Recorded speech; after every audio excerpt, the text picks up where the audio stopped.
Good morning second class students. बच्चों, हम लोगों का आज का सब्जेक्ट है हिंदी में हमारा चैप्टर नंबर 7 है मेरी किताब।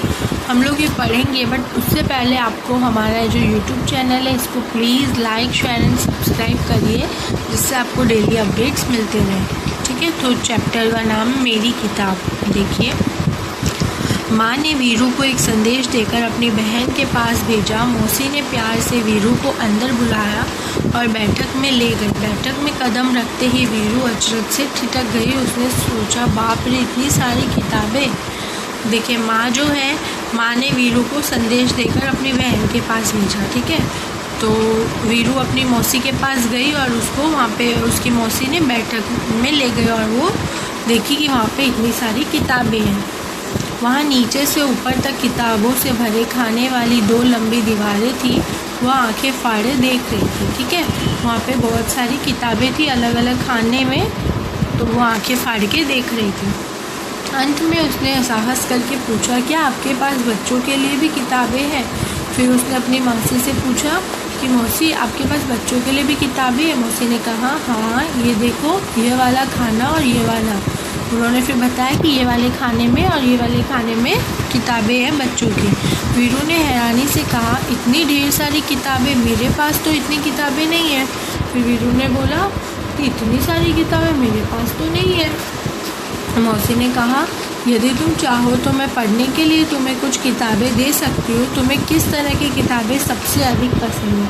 फिर उसकी मौसी ने बोला, यदि अगर तुम्हारा मन है पढ़ने का तो मैं तुम्हें कुछ किताबें थोड़े समय के लिए पढ़ने दे सकती हूँ। तुम्हें किस तरह की किताबें पसंद है? तो वीरू ने धीरे से कहा, मुझे मालूम नहीं।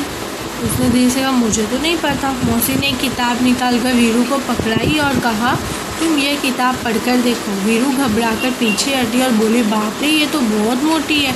मौसी ने सुझाव दिया, अच्छा तो फिर शायद ये वाली ठीक रहेगी। वीरू बोली, ये बहुत बड़ी है, मेरे बस्ते में नहीं आएगी।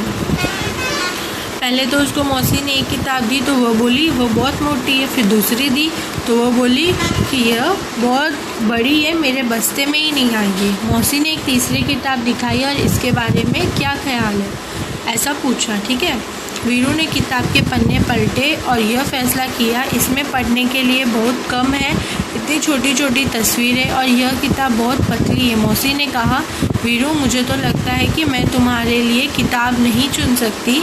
ऐसा करना, अगली बार जब तुम आओ तो अपने साथ एक फुट्टा लेती आना। वीरू ने पूछा, फुट्टा क्यों? मौसी ने हंसकर कहा, तुम्हें जितनी मोटी किताब चाहिए तुम नाप कर ले लेना, ठीक है ना? वीरू ने माँ के भेजे हुए कागज़ को मेज़ पर रखा और भाग खड़ी हुई।